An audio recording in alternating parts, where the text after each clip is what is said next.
Hello friend, welcome back to my channel. আশা করি তোমরা সবাই ভালো আছো আর আমিও খুব ভালো আছি। তো দেখো, আজকে আমি একটা নতুন ব্লগ নিয়ে এসেছি।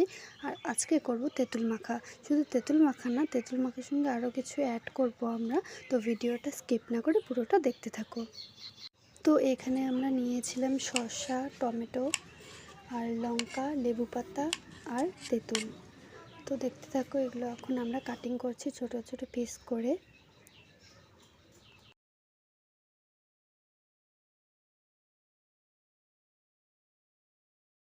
তো দেখো, এখানে আমাদের টমেটো, শসা আর লঙ্কা কুচি কুচি করে কাটা হয়েছে। এরপরে আমরা এর মধ্যে যে তেঁতুল ভিজিয়ে রেখেছিলাম আগে, সেটা লবণ, লঙ্কা আর একটু চিনি দিয়ে মেখে নিলাম ভালো করে। এরপরে এখানে লেবু পাতা দেখতে পাচ্ছ, আর লঙ্কা, টমেটো, শসা, এই তিনটাকে আমরা এখন মাখবো একসঙ্গে। তো দেখতে থাকো।